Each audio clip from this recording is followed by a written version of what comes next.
Action Comics 1044, Philip K. Johnson writing with Riccardo Federici and Will Conrad on the art. So, Wasn't expecting a tie-in to No Justice. I'll tell you that much. I mean, it's using something from No Justice to explain something. I don't know if tie-ins maybe. Tie-in's not the word. Yeah. Not thinking that Philip Kenny Johnson's going to go back that far. Well, it does just say a few months ago when No Justice was happening, and I'm like, wait, that's only a few months ago in continuity? Yeah. Jesus. Yeah. Time, you know. Yeah, for the record, I can tell you that was early 2018 when it actually came out. So, remember. But yeah, so we get to see where the orphan came from, which was, again, a little bit reminiscent of Superman, which I like that Philip Kennedy Johnson's doing. Is he's given these, you know, I don't call him a villain because he's not, but these antagonists almost similar origins to Clark, and just saying why Clark is the way that he is. But yeah, I thought that was pretty cool. But yeah, and it seems like the Genesis energy has been staring us at the face all the time. That comes from the source. So that's pretty cool. Yeah, so the backstory of the orphan is that his parents were on a ship investigating the source wall when all that was going on, but when it broke and shattered, they everyone on the ship was basically killed, and they realized they were about to die. And it's this kind of heartbreaking scene because they kind of treat this like this robotic dog as kind of this part of the family, and they're kind of nice to it. They call it Darling. And then when Mongol and his forces come and investigate this, it turns out this robot dog has effectively become self-aware and as they put it, assimilated the pregnant mother to save the fetus when she was pregnant, and now has this baby in like a sort of incubation jar. And that's kind of how the orphan still exists. It's a baby in a jar, although it's smart and can speak now. It's this thing because of the source energy. Yeah. So it can teleport. In fact, the pyramid, which is the orphan cube, or not the orphan cube, the orphan box, I should say. Yeah, the orphan box. Yeah. Which, again, this New God stuff had kind of been staring us in the face from the beginning. So I like that he dropped this here. That the Genesis energy is kind of source based, and that's why it is an orphan box instead of a mother box. Yeah. So that can teleport them, but it's not very accurate. And they want the help of the orphan to try and go and help Enchantress and sort of win this war. And they're like, well, we need more Genesis energy. That piece that's on Earth that you had, like we're going to kind of need that. So that actually kind of brings in. So what's interesting, and I did read the backup for this because the backup is very much part of the main story. It's just the characters on Earth get their own story in the backup instead of being incorporated. It definitely felt like the back section of the same story. Yeah. So they come up with this plan, and we get a sweet scene where Clark interacts with two of the Thelosian children, where they're looking at some of the toys or puzzles that Clark is making, and he explains to them, because at first they're kind of like, oh, sorry, we weren't trying to steal anything. He's like, oh, it's okay. And he explains that this was something that he made for John to try and give him like a piece of his heritage. And that he was thinking about giving it to them anyway, and maybe tomorrow they can finish it together. And it's kind of this sweet moment. It's very sweet, and it's a Kandorian puzzle cube. So I was thinking it's like almost like a Rubik's cube, except once you solve it, it does a new thing for you to solve. So it's like this perpetual, Kryptonian toy. And I just love the fact that Clark's sharing his heritage. Yeah, I just hope Kryptonian Pinhead's not going to come out of it when you. Yeah, right. So there's always a risk, I think.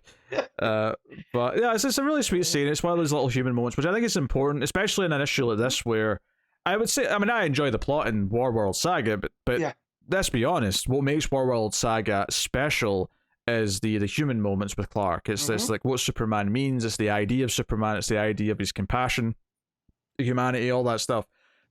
So I think this scene in the middle of the issue, which kind of is bookended with these heavy plot, like let's explain the orphan, let's explain all that. And although the back half of the issue is awesome, because the back half of the issue is them getting after Enchantress, and I'm skipping over a scene here, but we'll go back. They go after Enchantress, they get her out, and Mother, and that Mother had a great backstory. That was the monster that Mongol made a deal with. Like Mongol was actually like, oh, I'm not going to like try and defend myself from this horrible monster that takes over an entire planet.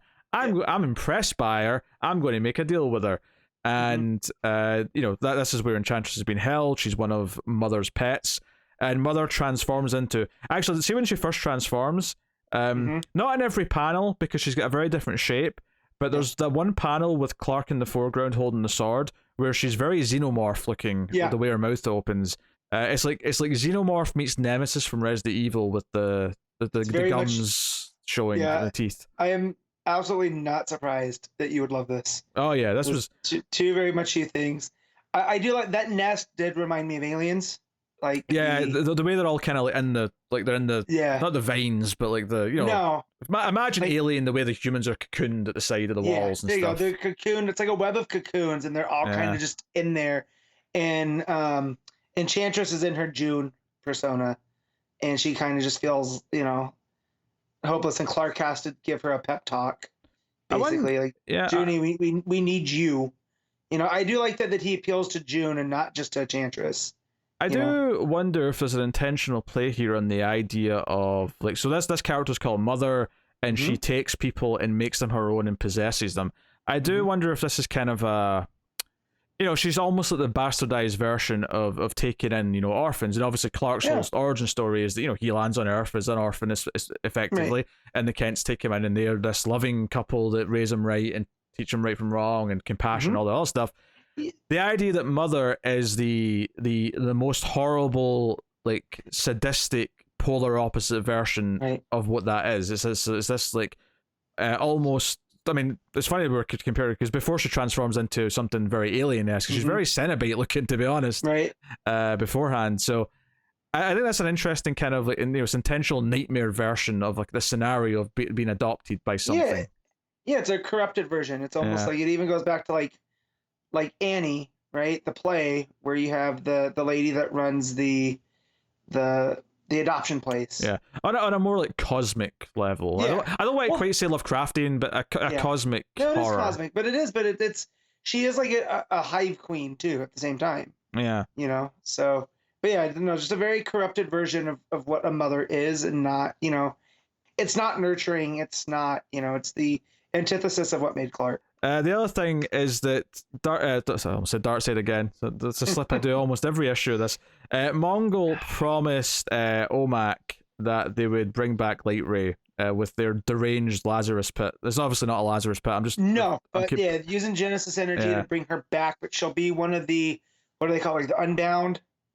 Well, we find that out here. He did not explain that to Omak beforehand. I think that's key here. We need to point that out because when she comes out of this thing, like she is transformed into like this, monstrosity version of what she was before. This is not like Light Ray came out and she's like acting like herself. This is something else. So, Omak was told that like, oh yeah, if something happens, we can bring her back. But it was one of those things where it's a monkey's paw, and Mongol explains to Omak, but it's not gonna be like what you thought. It's gonna be, she'll be like one of these Unbound and. Kind of like a zombie kind of version of herself. But it's not just that. It's Mongol also destroyed Mother. Oh, yeah, I was going to get to that. I don't know if I'd describe this Light Ray as a zombie per se. I'd say she looks monstrous and evil. I don't know if zombie's the right... Because she doesn't look dumb. She doesn't look... No. When I say zombie, I mean someone like undead, where they're not 100% alive, but they're, So I don't know what, term that would be. But she's not like a festering zombie. I think she's just been transformed into something else, basically. She's... Well, because she was functionally dead, right? Oh, yeah, no, but she's technically in there. But I think that, like... I don't think, maybe this seems like the sort of thing where at some point they're going to try and appeal to her, and maybe she'll come through and take control again or something. Before maybe before she sacrifices herself because she can't live like this, this monstrosity that she's become. But now, like you say, Mother shows up and is pissed at Mongol because Mother was fighting Clark, and Clark says like you're going to have to take this up with the person that brought you here. And sure enough, Mother goes after Mongol, and Mongol says, "You know what? You've outlived your usefulness," and rips her head in two at the jaw. So you get the tongue flapping around. There's a lot of blood. This is the sort of thing where if this was a human being that this was happening to, this would not be like this would have the mature label on it. For sure. Because it's an alien monster, they get away with doing this level of gore, but it is very gory, this death. So really good. And I have to compliment the art there, because like you really feel the tongue waggling about in that panel. Like it looks really good. Well, there's that, and just the uncaring look of Mongol, right? Like he did not sweat this monster that takes over whole planets, right? He is yeah, you get this idea that, you know, when he made this deal originally, he was a bit weaker. He wasn't at full strength yet. Yeah. Whereas now he truly has become the Mongol who is, and like, you know, he's doing well, shall we say? So yeah, the end of the issue is Light Ray coming out as this new kind of like monstrosity version. I mean, she's still. I mean, when I say monstrosity, she's still sleek. She's still kind of this. She almost looked like a villain you might get in like an Aquaman story. Yeah. So there's a sort of a finniness to some part of where her hair would be. And she's gonna need a different name. He's so sinister. Just even when he says, "Fetch the blood priest," let this be one. Let this be of one use one last time. Damn, the cadence on that tripped me up. But even he's just like, yeah, no, take up the scraps. We're gonna do something. Yeah, and the last interesting tease here as well is quite important, because Mongol says, the Superman will have no choice but to seek the fire of the Olgrin, and that's actually what they want. Like, basically, Superman, unknowingly to him, might actually be playing into whatever plan Mongol has right now. That may be like bringing the energy to Warworld, or whatever he's doing is actually what Mongol wants, and he's playing into his hand a little bit. So, you know, the main story here, before we go into the backup, I would say it's an interesting mix of fleshing out one of these Warworld characters, in the case of the Orphan, giving you this great action sort of like horror sequence with the Mother and Mongol, giving you that human scene with Clark and the kids, and then sort of teasing future stuff with the Light Ray stuff. So it's a really interesting mix, and they're all at least good. I think some segments are better than others, but like they're all of at least a good standard, and sort of further the plot quite a bit. This was Warworld Revolution Part 2, so this is Part 2 of this segment of Warworld. So no, cool stuff. So like I said, the backup is is just as important to the issue. It goes to Lois and Steel and Supergirl now, who's back from space on Earth, and the Thelosian in the tank is like overloading, needs more of the source energy, and well, they don't know source energy yet, but obviously we do now. The Genesis energy, and you know, like stuff's breaking around. She's like basically just like sucking in energy from around her. The generators are going down. She's sucking in power from the electrical grid, and it's going to take all the power. So it's like, well, you know, what are we going to do? Like, we need to figure out something out here. And like, you know, Supergirl like grabs her at the last moment and flies her up to like the sun to try and like, you know, take energy from the sun. This is safer. This is not putting like Earth in danger by doing that up here. Yeah, takes her up to space, lets her get closer to the sun to kind of try to purge this out of her. Yeah. And then Natasha calls from our world, and we see in the main story, you know, basically someone says we're going to need help from elsewhere, and so it actually sets up in the main story this call, and Natasha's, you know, calling her uncle and setting this stuff up. So, you know, it's really straightforward. That's kind of that main scene, and then the scene at the end is setting up some other things. So basically, Amanda Waller goes to Belle Reve and makes an offer to a villain, the Conduit. Basically saying we need someone who has dealt with Superman before and Superman related problems. So I suspect that this is Waller being tasked to go after and get the Genesis fragment via, you know, supervillains, and that's what she's doing here. Maybe there's more to it than that, but that's kind of what I took from this final scene. Yep, because they said, you know, to change everything, and then we get to him. and they bring his suit out, which I'm not that familiar with Conduit. I know he uses like energy, like he's almost kind of like Omega Red in that way, where he uses like these whips or lines that can drain out energy, and it also seems green, which tells me it's almost kryptonite. Oh yeah, when they were talking, I had no idea who this was until they said his name. I would never have guessed like who this was, because they even said Mr. Braverman, and I'm like, I'm going to need more than that. I'm going to need more than that comic, and it does tell you though. It says next the return of Conduit, so fair enough. Yeah, let's kryptonite-based energy powers. He grew up Clark Kent's childhood. First appearance, Man of Steel 0. Yeah, so maybe he has energy siphoning powers, and that's what they're gonna do. Or are we sure Waller's not working with John? And maybe this is what they need. They need him to take off some of the power out of Thala. I hadn't thought of that. I suppose it's possible, but when it comes to Amanda Waller, I assume she's doing something shady. So I'm not going to jump onto that theory necessarily, but it's not impossible. Yeah, they also mentioned that like Thala is like going through a rough time. Like she's sucking in this energy, but when they did expose her to the Genesis fragment, it actually made her seizures worse. So clearly, she needs help. She needs to be fixed. And probably the orphan and or other stuff at Warworld is going to end up being the help that she needs. But it's interesting that it's starting to really sort of spur up the Earth stuff as well now in the backups. Yeah.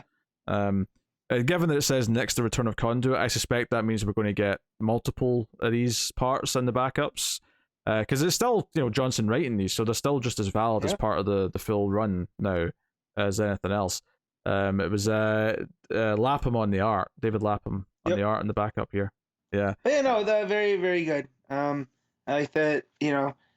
Steel. There's that page with Steel and Supergirl trying to contain Thala, in the energy, because it's when they show her the, when they expose her to the Genesis fragment and she starts going nuts. They have to kind of team up to calm her down. I thought that was a pretty cool page. Yeah, the art in the backup is decent enough. It's just it's not exceptional, but it's solid enough. No. The main art though, Federici's just firing on all cylinders. Yeah, and putting the arts, like, there's nothing wrong with Lapham's art, but it's so different than Federici's, right? Which has this painting softness, whereas Lapham has these hard lines and angles. Which I think is fine, because it's meant to be on a different, it's on Earth, so it feels different enough, and it is a backup technically, so it's okay to feel separate. Federici's art though, like, from the the facial expressions and the heartwarming scenes to just the cosmic horror of Mother and like all the monstrosity stuff, all of it is just so atmospheric and just has such a vibe to it. Like, you feel the intimidation and like the menace and whatever Mongol's planning whenever he's on panel talking about what they're doing. So it's really the backup has no chance of living up to it, really, unless you get like a real superstar artist to like do like not necessarily the same thing as Federici, but do something so special in its own right that you can't even, like, it's like, okay, well, now you can debate which one's better, but as it is, it's just like, the backup's perfectly solid, but it ain't living up to that main story's art. But yeah, not a really strong issue. I wouldn't say it's a standout issue of this like saga, but it's definitely another. It's maintaining that average level like very well. Very much so. Yeah. So all right, what are you giving Action Comics 1044? The main. Well, I guess it's a whole thing, right? 8.5. Yeah, I would just go the whole thing, because the backup's basically the same thing. Yeah. Yeah, 8.5 sounds right for me as well. Really good stuff. One of the best runs right now at DC.